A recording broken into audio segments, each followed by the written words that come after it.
So basically, man, to us, Growthology is the science of growth. The concept is basically rooted in how in the hell can four guys be better than they were yesterday.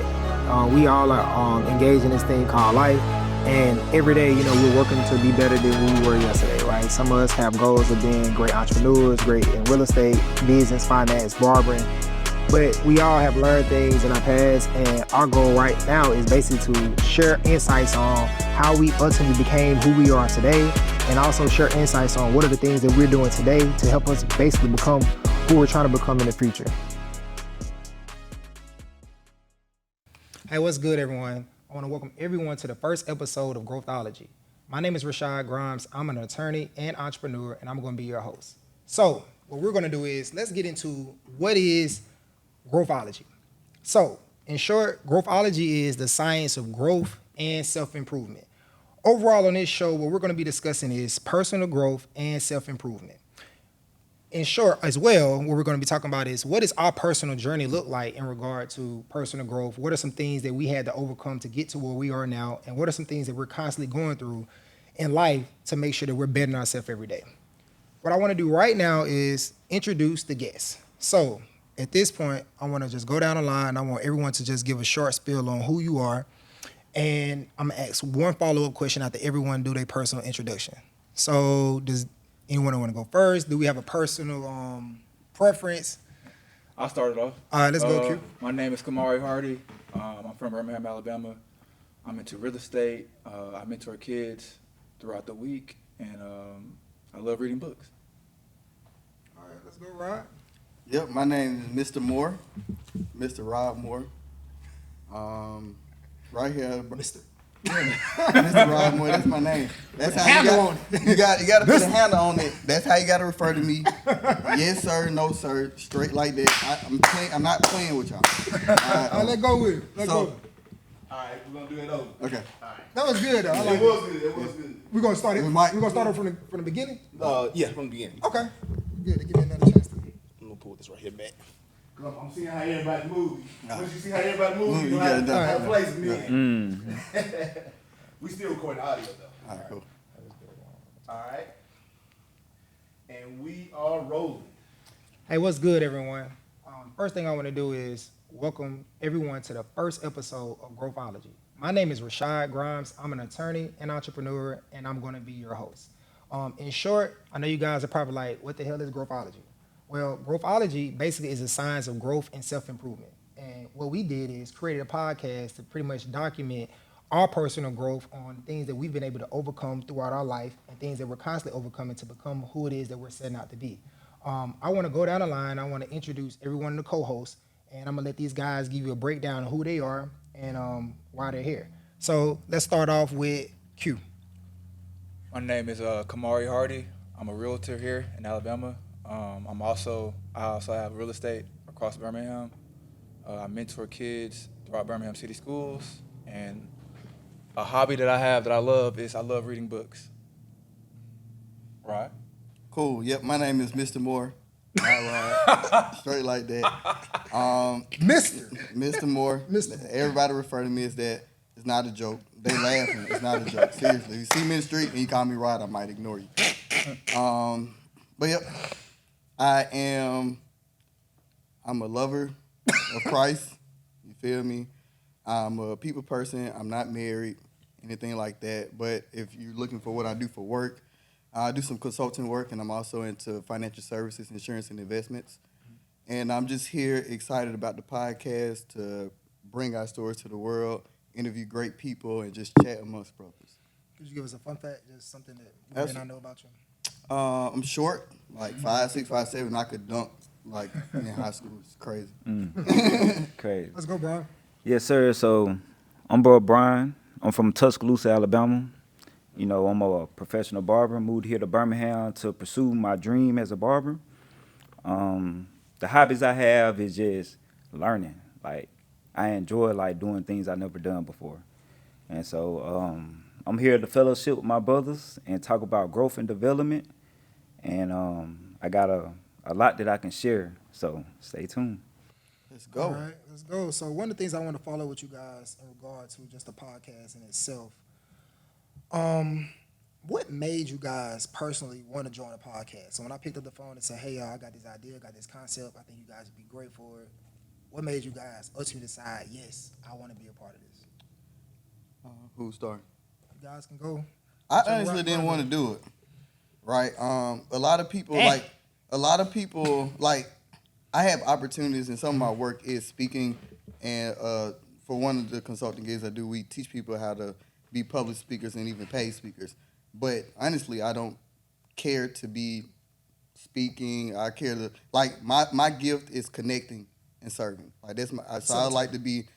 But I also know it's a lot of value that I have, and I should share my story and should share my experiences. Right. So that's the reason why I say yes. Okay. So your ultimate reason was about you being able to add value to our audience. Yep.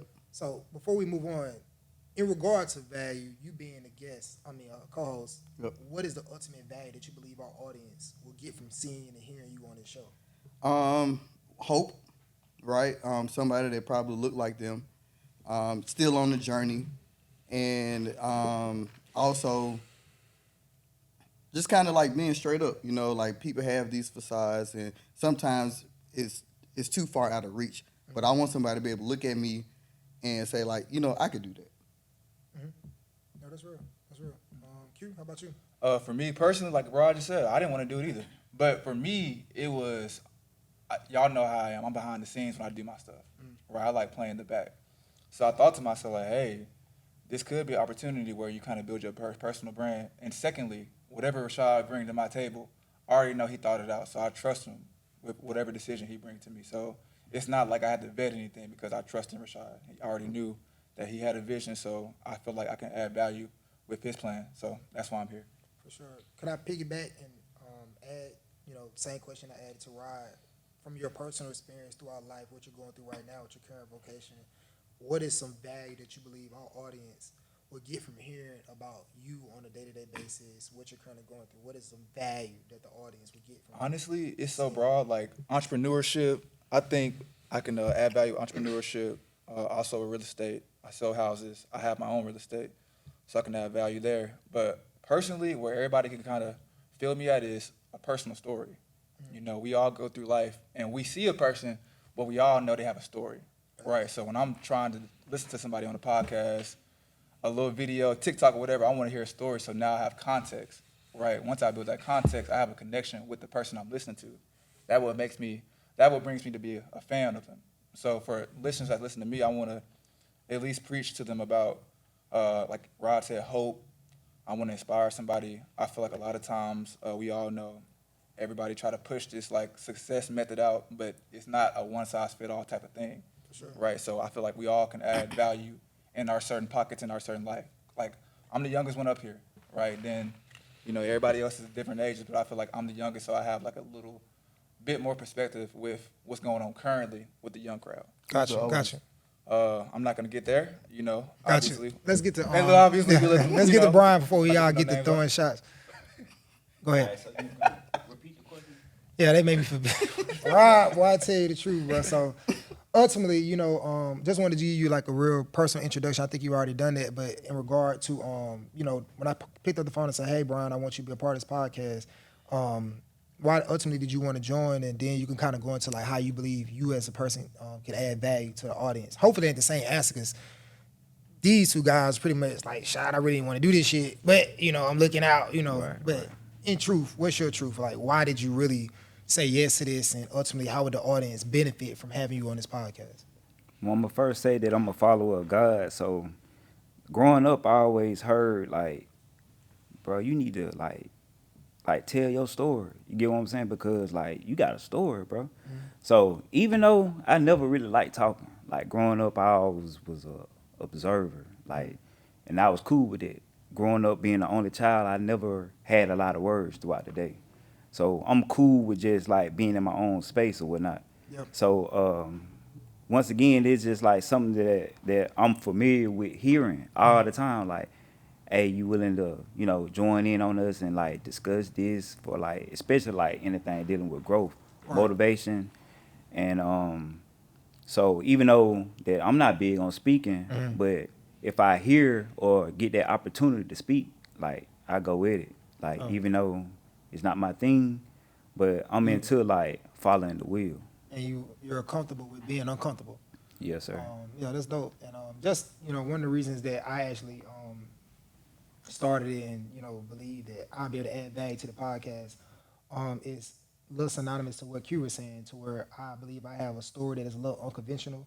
We'll kind of get into a lot of those things later down the road in the podcast as you guys kind of get to know us individually. But ultimately, I believe I have a story that kind of transcends across a lot of different areas of life, right? Entrepreneurship, law, family, even the streets, right? And I think, a lot of times there are people on the outside looking in that really don't have a thorough understanding of how someone may have gotten there. They kind of think it's like an easy road. They kind of think, some of these things may be impossible, but I think, about us kind of getting together and showing insights from various backgrounds, we can do what Rod said, which is kind of give hope. We can inspire people, and most importantly, hopefully we can encourage you all by giving you all information and insight on what helped us get to where we are now and also get us to where we're actually going in the long run. So what we want to talk about next is what to expect from Growthology, right? What can you guys expect from ultimately hearing us on a day-to-day basis?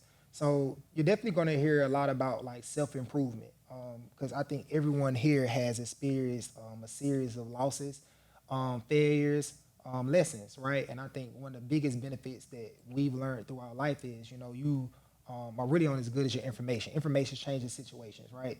And we want to be able to pretty much, share stories and share information in hopes of encouraging other people to pretty much, improve their lives, right?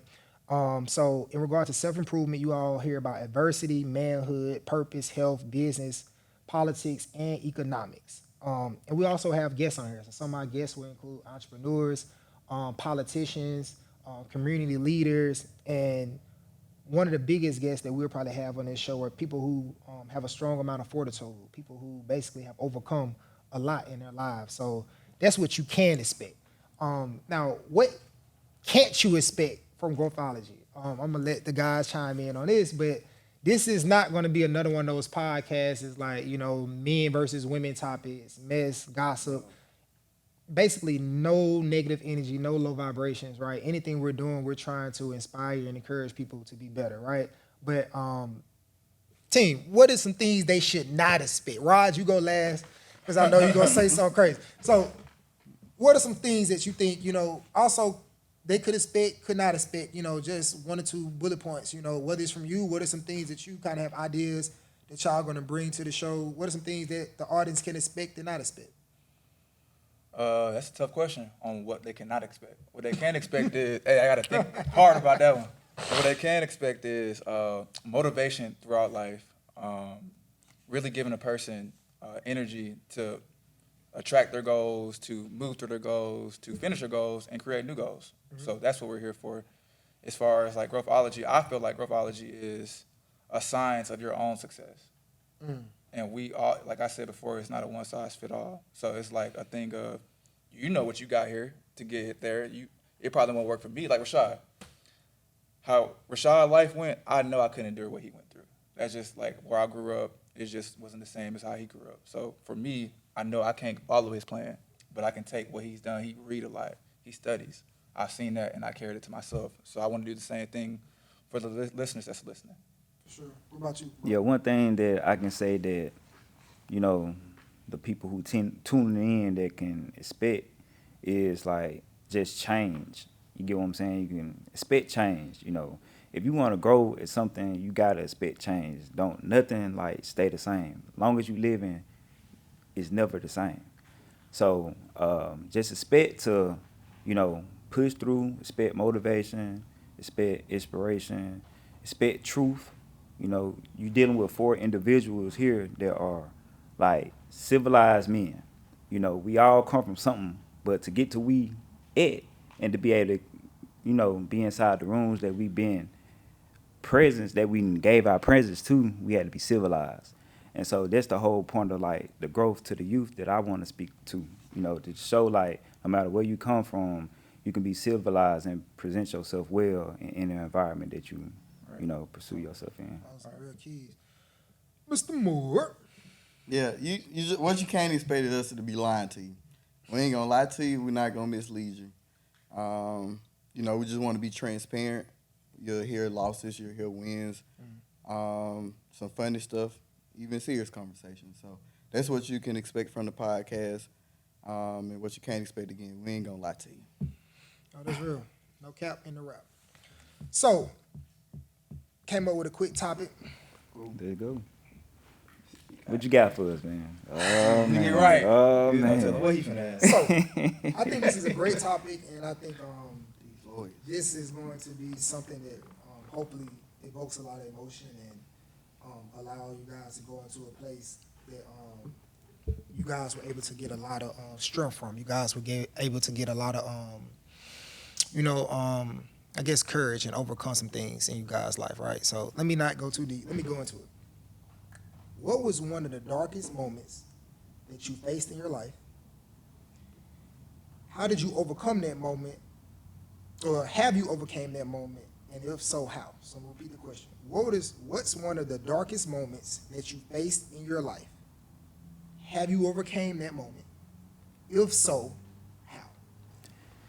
I'm gonna speak on that first. Like, And let's I ain't be gonna sure, say- like, let's try to keep it. If we keep it like between 3 to 4 minutes each, because I know like dark moment can be long. right, there you say. So Go ahead. when I hear darkest moment, I'm gonna just like, just share that I hear like the realest moment. Like, when did you realize like, oh, things finna get real? Right. Like, things real. Like, going to school, like my first experience is realizing that I was different. When I went to school, elementary school, and getting picked up from school, you got people, parents, picking them up. I grew up without my mom and dad. My grandma raised me. So that was my first reality check. Like, dang, you know what I'm saying? Like, that's your mama, your dad, they picking y'all up. Y'all stay, And so that was my first reality check when you say your darkest for me. Like, I was like, noticing that it okay, wasn't I got parents. something that I gotta, I'm gonna have to deal with. When you say deal with, do you mean like work towards, or like, damn, like I at a young age understand that I don't come from a 2-parent household, and Yeah, that's just messing like with me. it was a thing. How Like, old that's were you? me, like 6. So at 6 years old, Yeah. you had enough sense to be like, my First thing, family that's dynamic. different. Yeah, the first time I I seen that, I was like, oh, that's different right there. You All right, get what I'm saying? let's pause right there, Mhm. and we're gonna come back to how everybody overcame that. For me, I would say that when I was younger, ninth grade, basketball, my first or freshman year, I was on the freshman team, obviously. And then that summer, right, we all thought I was going to be on varsity when I was growing up. And during that time, class of 2014, like, if you're a sophomore, you're going to be on varsity, right? So I'm telling all my 80 teammates, yeah, bro, I'm going to be on varsity, everything. So when I try out, or even before that, I'm already on varsity, practicing with everything. So as I'm trying out, you kind of know, like, oh, I don't got to really work out hard because I'm on the team, right? So throughout the week, I'm doing that, and then Friday hits, and the list comes out on who made the team, and guess whose name wasn't on there? My name wasn't on there. What So grade is this? this ninth grade. Ninth grade. Ninth grade, you was expecting to be on varsity. No, like the next year, my sophomore year. 10th grade. Yeah, 10th grade year. But obviously I text my mom.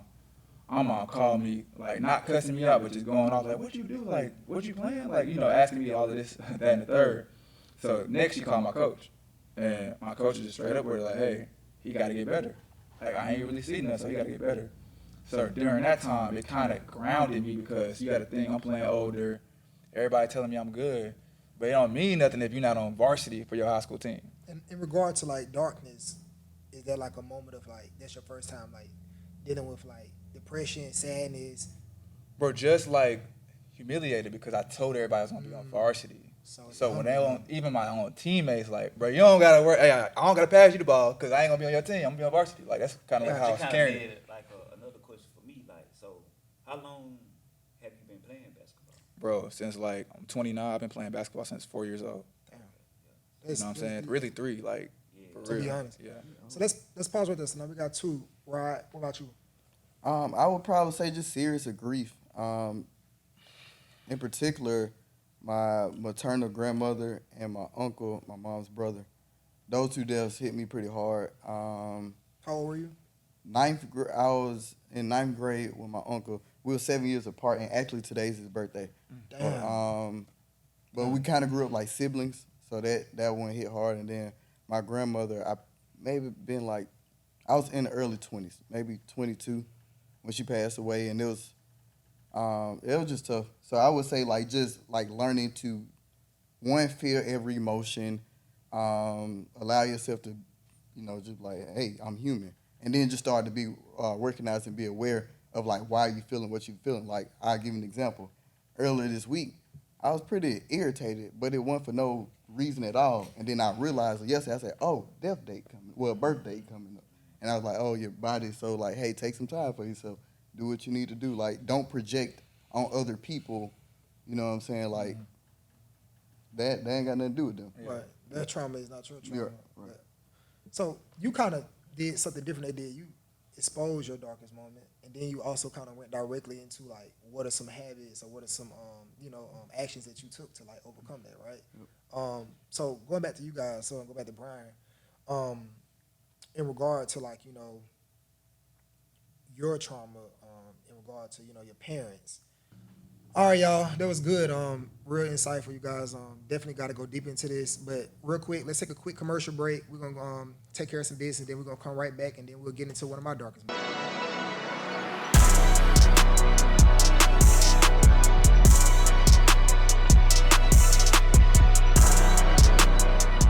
All right, welcome back, y'all.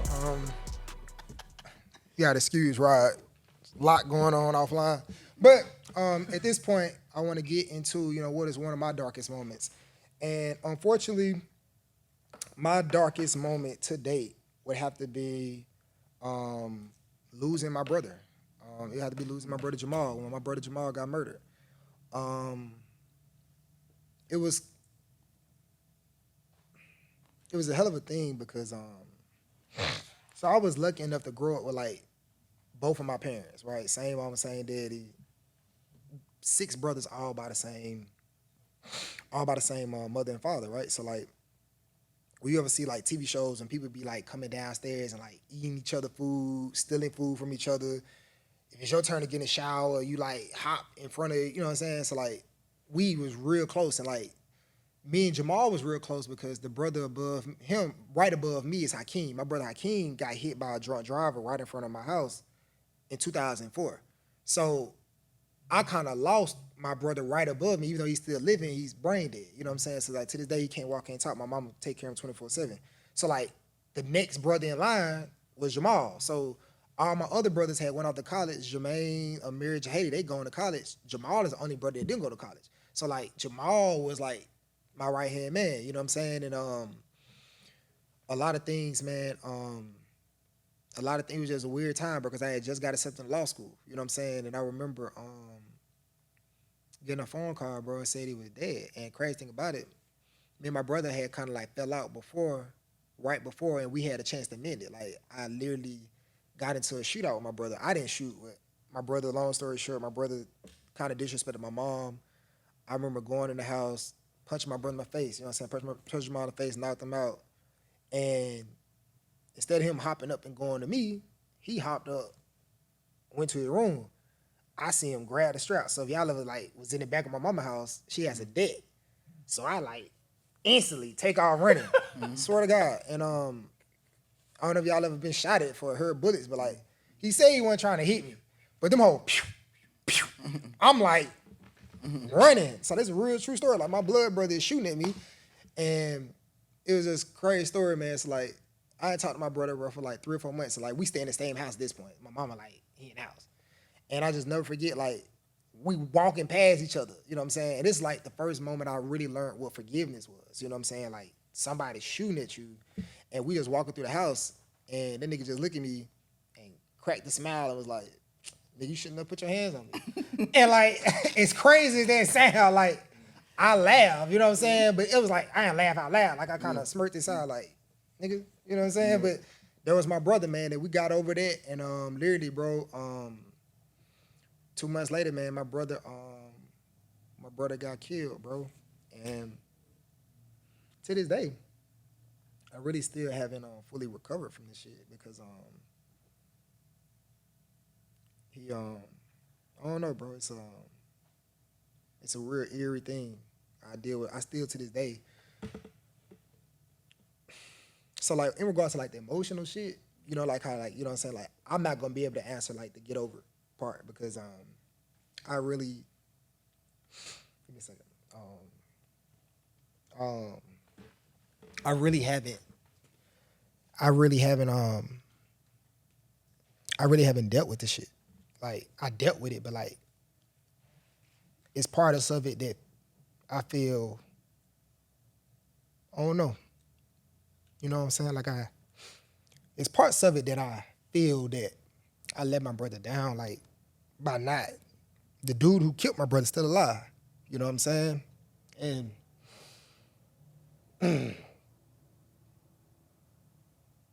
it's a hell of a thing when you know what you would do, but you can't do it because you got people depending on you. Like people talk all the time, man, about like killing somebody and murdering somebody, but like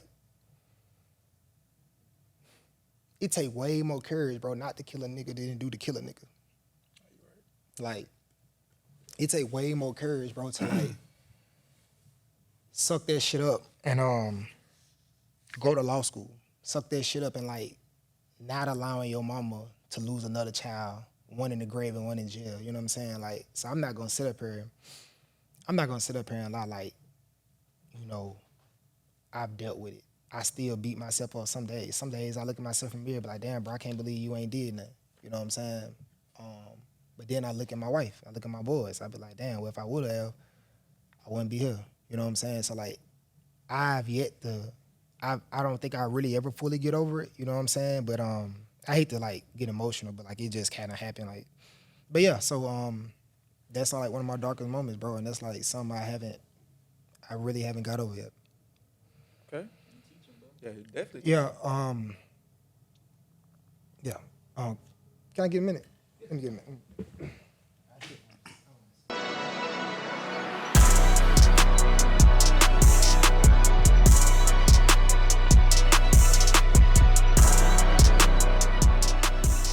So I pretty much want to like get back into like the first time I experienced trauma. So when you said darkest, I went back to like my first time experiencing it because when I was young, I deal with trauma a lot different than I deal with it now.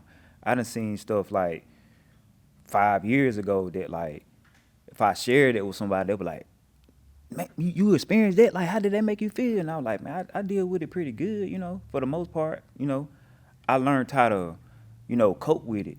But when I was young, dealing with trauma, I ain't know how to cope with it. So it was like it was a different level of observance. So I mentioned like when I was in elementary school, my first time like experiencing like, like the car riders, like the family come pick them up. And I'm like, dang, that's your mom and that's your dad picking y'all up. Like, dang, that's cool. But then I thought it was cool. But a lot of the other children, they look at it like, dang, why my mama had to come up here? Why she had to pull all the way up here? Like, that was a shame of their parents picking them up. And I thought it was cool. Because I'm like, me personally, I had young parents. My mom was young. You get what I'm saying? And she looked good. You get what I'm saying? So I used to be like, man, boy, y'all ashamed all that, man. Wait till you see my mama. You know what I'm saying? Yeah. Like, everybody else, they're like, man, that's your mama, that's your grandma. Like, they joking around and stuff. But then when my mama did actually come and pick me up for like the first time, it was probably like the next year or whatnot. I didn't stay with my parents. My grandma group raised me or whatnot. So my mama first picked me up. Everybody was like, that's your sister? I'm like, nah, that's my mama. Yeah. You know what I'm saying? Yeah. I was happy to say that. So, but at the same time, I felt something because I started feeling like, dang, man, I want my mama to pick me up more. You know what I'm saying? My dad, only reason he wasn't around because he was in prison. And I knew, like, at a young age when my dad was there, I was talking to my dad, we had, like regular conversations over the phone. I learned how to express myself talking to my dad, at a young age. If I may ask, like in regard to being that age and like you making me think about my son 5 years old, like processing stuff. Like in regards to you being able to process all that, it really sounds as if you were really emotionally mature at a young age to be able to like understand what's going on, rationalize what's going on, and like live through it. Cause like you hear about most people talking about, first of all, most people don't even remember what happened at the age of 5 or 6, right? But like to be able to like even recall what happened and to like rationalize how you were feeling. It's grown adults that can't rationalize their feelings, and you were like understanding this at 5 and 6. Like usually people have someone in their life to like walk them through their emotions. Was it your grandma? Like how was you even able to like say this is what's going on? I know this shit's not normal. Let's start there. Like there are a lot of people right now that are growing up in households without parents, you know, being raised by the grandma. Like a lot of people just thought it was normal for grandma to raise them. You know what I'm saying? A lot of parents, mom and daddy both in jail, grandma raised. Like at what point did you know like how did you know that it was wrong? Like who was putting that guidance or that wisdom in your ear like, hey, this shit ain't normal? And then you had a whole father in prison. So like it seemed like you was well aware. Did somebody like let you know what was going on? Like this is literally you like understanding all this. It's like, to be honest, it kind of sound a little weird, but it was me just understanding. You get what I'm saying? Because what I think is just me being the only child. It was real quiet in my household, so I always was a thinker. I probably ain't said much, but I always was curious about something. That curiosity, that's the other thing. To always have a thought or like be thinking about something. Like you was always curious. Yeah. My first time like experiencing like meeting like cousins and stuff like like that was my age when I was about 6.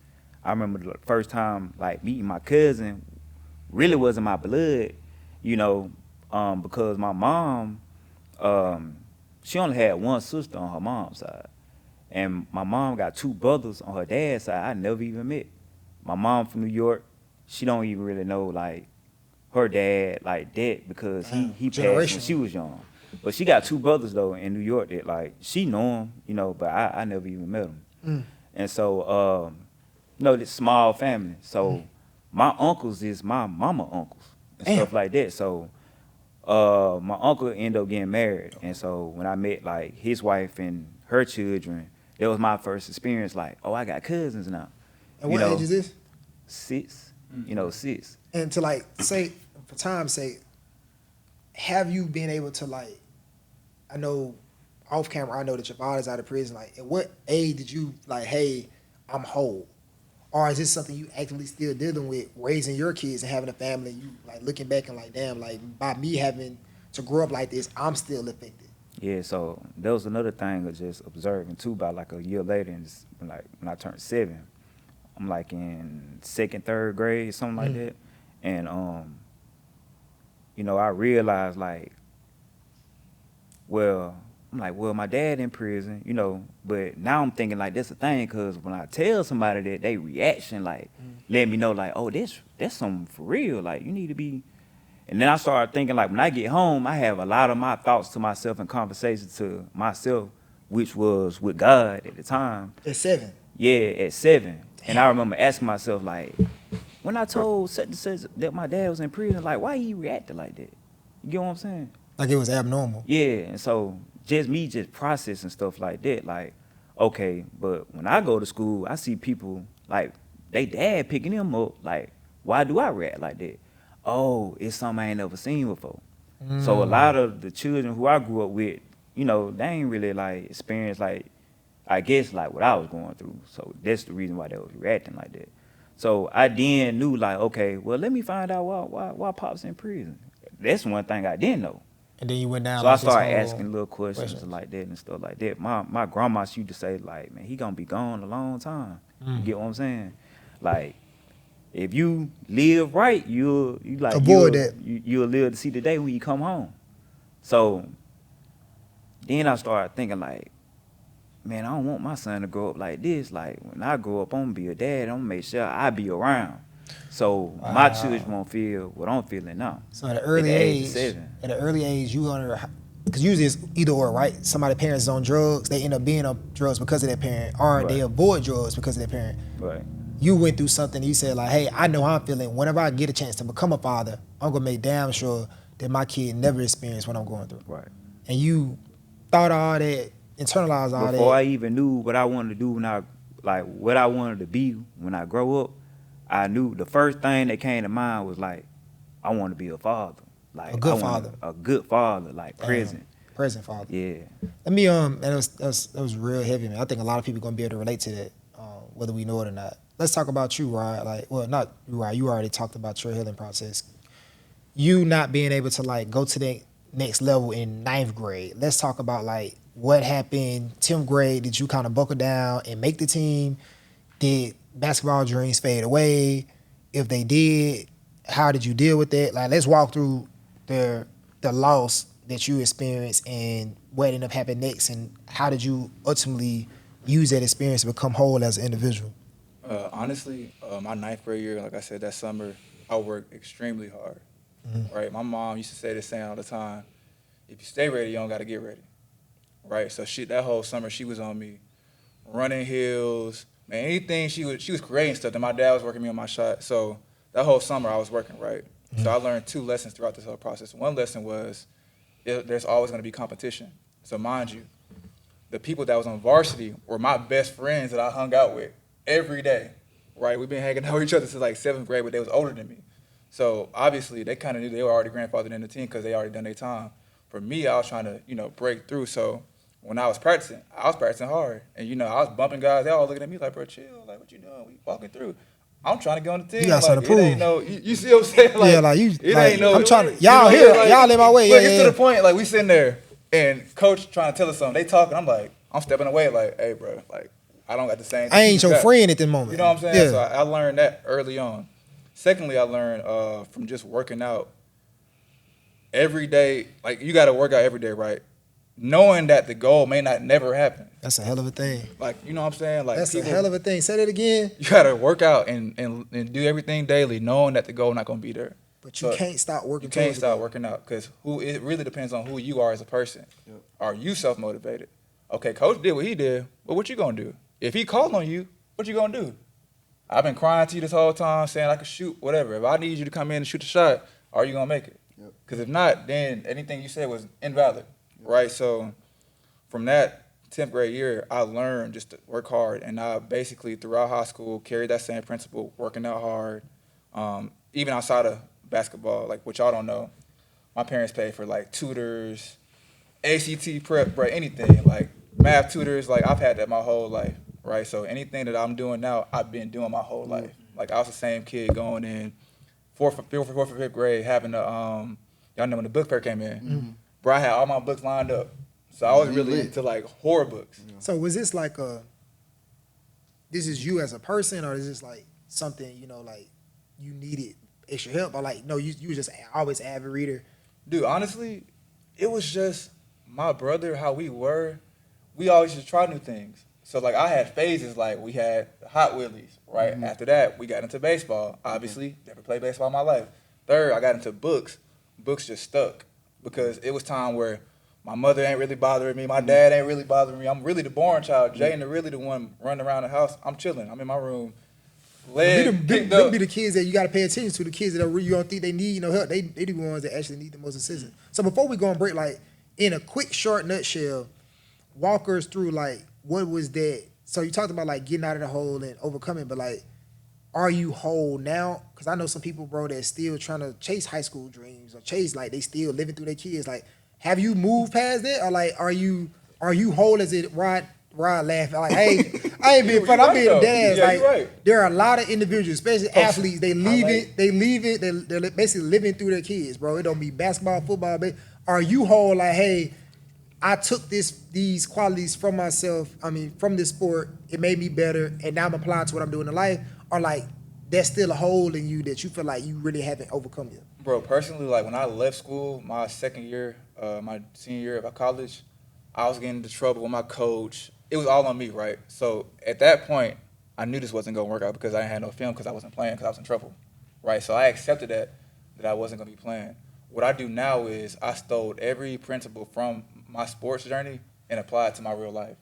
So I know for a fact, like if it's me and you, not you personally, but anybody, I know I'm gonna work harder than you because you think you basically taking this for granted. I ain't, because this is all I got now. I can't fall back on basketball. I can't fall back on this is mine.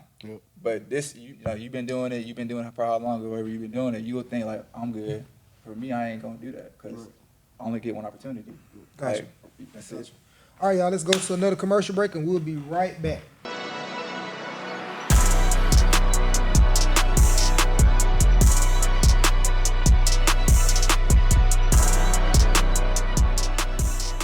All right, everyone, welcome back. During this last couple minutes of this show, what we really like to do is sometimes just open up the floor, and it's a way for us to like kind of stay fresh and allow each other to kind of throw questions at ourselves based on something that we didn't even plan to talk about. So right now, I just want to open up the floor. What is a specific topic or specific question that one of you guys may have for each other that you've been wanting to ask or that may be beneficial in regard to our guests? Okay. I'm gonna ask you a question. Let's go. So, Rashad, Got to be short. Okay, got you. How do you feel with failure? How do you deal with failure? Well, for me, I would say failure definitely is, I would say, necessary, because failure teaches one who one really is, right? Until you encounter some type of setback or some type of failure, you really don't know what you're made out of. Because I think it's easy to, like, you know, stay upbeat, stay happy when things are going your way, right? So you really can't determine the measure of a man until he actually goes through something. So how I deal with failure now is, you know, I think I kind of approach it from like a scientific method, right?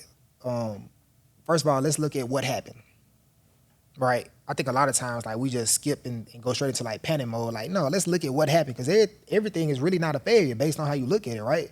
Mm-hmm. You know, prime example, I'm glad you asked me, right? Started dippy, raised $500,000, scaled across the state.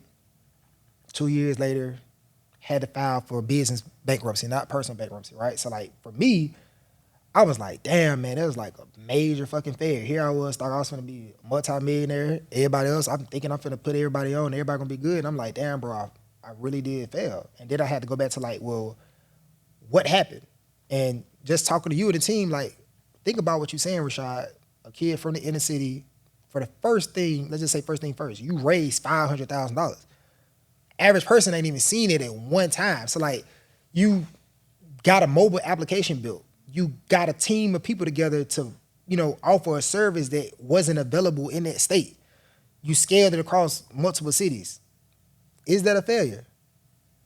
Right? So I think I look at it more so now as like, what happened? And when you start with like the what, when, where, how, you know, that gives you perspective. So for me, when I have a setback, I analyze what happened. All right, so now I understand what happened. Well, why did it happen, right? I'm able to like jot some stuff down. It makes me kind of look within or look at the process. And then at that moment, I have to make a decision on, you know, do I adjust and go back at it, or do I pivot? And pivot doesn't mean like you quit. Pivot just sometimes can mean you change your approach, right? Or you just adjust. So I think in regard to failure, man, how I handle it is I analyze. And I think, you know, that goes back to being self-aware. And when you're self-aware, I think it allows you to handle a lot of things great, man. Heartbreak. A person could cheat on you, and you would be thinking like, dang, you know, it's on me. Yeah. It ain't got nothing to do with you. Nothing the person could do, and nothing you can do to make a person cheat on you. That's about them. And there are a lot of people, bro, people are kill themselves, all type of stuff. Like, self-awareness allows you to process things greatly. So I think, you know, just analyze and be self-aware. And by being self-aware, you're able to like go through the necessary vicissitudes to get to the level you're supposed to be at. Yeah. Anybody else got another question? I want to add on to that. Like, when it comes to failure, when I was younger, I kind of struggled with it bad. Like, okay. I struggled with it bad. Like, I ain't like, you know, letting myself down or nobody else. I used to take it real hard. But then, as I matured and, you know, sticking to the word, my grandma on my dad's side, bro, she was like a Sunday school teacher, bro. So every time you talk to her, she going straight to scripture. And so I remember the first time she revealed to me that, like, God ordained struggle. Like, you have to go through something for the best version of you to come out. You have to be refined. You have to be pressed. You get what I'm saying? So when she told me that, then it was like, I used to run away from like challenges and stuff like that, especially if I felt like I wasn't going to be able to succeed in it. I run from it. But then when my grandma instilled that, planted that seed in me, I like take everything head on, because I know like something good going to come out of it. You get what I'm saying? Regardless, like outside looking in, they gonna be like, oh man, he failed at that. But the inside, I gained something, because I know like, okay, like I'm gonna take something from it and I'm gonna try it again until I master this struggle. Because that's what life all about, is about like how well can you master a struggle. You get what I'm saying? Yeah, I mean, if he ordained it, that means nobody in zip. You would see somebody that like, you know, perceive as they doing well. You get what I'm saying? Or they meeting all the expectation that you would set for yourself, and you see somebody else like, oh man, they killing it. You get what I'm saying? But you don't know their story. They probably cheated that way. Right. You get what I'm saying? And usually if they did, you can tell. Yeah. Like, And then you'll know too, because like when you haven't worked for something, it don't last long. Absolutely. Anything that you don't work for don't and last Fugazi gonna show, like, going back to like just talking about jury or whatever, right? You know, people talking about, oh, you know, you got some fake diamonds can pass the test. They ain't passing everybody test. Go to Tiffany's. You can pass that little fake diamond test, but Tiffany's got a little box in the back. Yep. They gonna put it. They gonna expose that most of the night. They're gonna expose, you know what I'm saying, the fake diamond. So I think like you're right. Anything that's of value, one, is definitely gonna be protected, and two, it basically has to go through a process of refinement, right? Whether it's fire, whether it's pressure, whether it's lessons, to get to your best version of stuff. And everything you guys been talking about this whole time has really been about refinement, and we're constantly going through refinement right now. This is our first episode. Who we are now is not who we gonna be on the 100th episode. Yep. But we weren't scared to start, you know. Yep. Q, Rod, you got a question? Mr. Rod Moore, I got Rod? a question for you too. Mr. Moore. Mr. Moore, I'm gonna give you that respect for this question. So throughout your journey, what are three things? What are three things that you didn't know how to do, but you know how to do now throughout your journey Professionally, And let's like break down profession. Like we say profession, you talking about his vocation, him as, because you know Rod got Mr. Yeah, he Moore, got all these. He got all these. Like who we talking? so- Avatar. You got, hey, look. So professionally, as like what I do for work. Okay. That's Yeah. what you're saying. Okay. Where you be out of town, Yeah, okay. catching flight. Well, let's go with three things. Boy, a nigga get to tell their head, boy, Hey, nigga look. thinking. One community. No, seriously. One, just recognizing that you are who you are. Okay. What does that mean specifically? So just to be clear, you are who you are, and how you view yourself matters. How you talk, like self-talk matters. So like you're there for a reason. Okay. Right? So that's one thing. Like you're present. Show up. Okay. As you need to. All right? And then really this one going to piggyback off both what you guys are saying. Sometimes your best not good enough. Get better. And the reason I asked that because you told me something a minute ago you probably don't remember, but you was like, when I meet a person, I'll look them up before I meet them. So I know you remember that? When you told me, that's probably like 3 or 4 years ago. Absolutely. But you was like, I look that person up, so when I meet him, I know everything about it. So if he's talking and the conversation go a certain way, I already know where to go. Yep. So you told me that, so I was thinking to myself, when you told me that, I changed everything about myself in that world. So that's why I asked you that question. Prior preparation prevents piss poor performance. And being prepared, right, it matters. And it shows a lot of respect to the person that you're talking to. If they're going to give you an hour of their time, like time is the most valuable asset that we have on the planet, more than money, more than anything. So, like, I respect you guys' time. So the 45 minutes that we have here, I want it to be fun, right? I want it to be targeted, like the questions, the experience, and I want us to connect and bond. Yes, sir. Yeah, I mean, that was great from all y'all guys. Like, really insightful. Definitely inspirational, and I'm excited. I'm excited about the journey. Myself. So I want to thank you guys for tuning in with us. Listen, we want you guys to follow us on all sites, right? So when I say all sites, I'm talking about YouTube, I'm talking about Instagram, I'm talking about TikTok. And the name of it is the Growthology Pod. Once again, the Growthology Pod. We're going to tag it at the bottom of the video so you guys can follow. And listen, you guys definitely want to be around for the next episode. I think we're going to have a guest that a lot of you all are very familiar with, and you guys definitely want to definitely going to want to hear from this person. So once again, thank you guys for tuning in, and we'll see you guys next time. Out.